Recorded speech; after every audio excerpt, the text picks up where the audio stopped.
going on?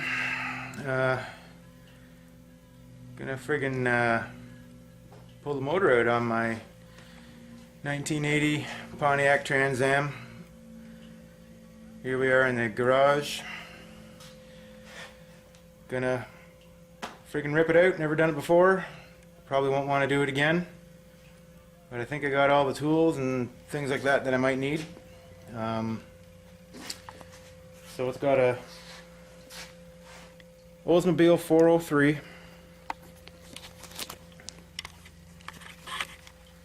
And the problem is, number 6 cylinder has low compression.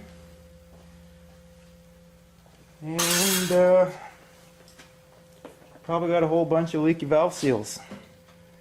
So I guess we can pretty much thank this freaking guy right in here for fucking everything up.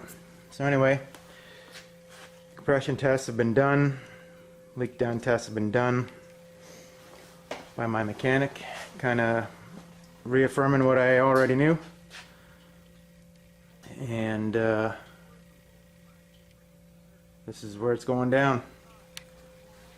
Got a shop crane over there.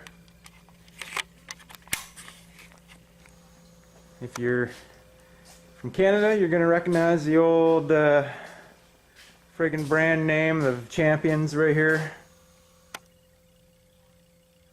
Power Fist. Good thing I'm taking out a motor and not doing surgery. If you're American, think Harbor Freight. Came with an engine stand, which is in pieces down there. Anyways, part of it anyway. Got my lovely wife to help me move my hood over by the window. Hopefully it's not going to be in a position where things are going to warp or whatever, but hey, it's driver quality paint. And here we go. Took off the air cleaner. Down here is the can't really see it, but this one got a light on it? It does. Petcock, whatever the hell you call it, for the rad is open, draining all the coolant. Getting her all caught. Got her up on the old tire stands with some jack stands for backup.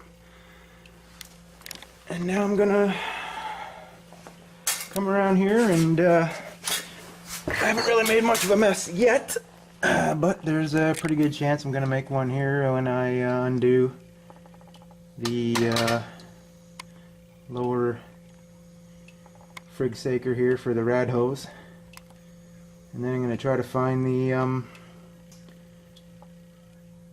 drain plug, coolant drain plugs on the block. And then we'll be on to the next deal. So I'll catch back up with you.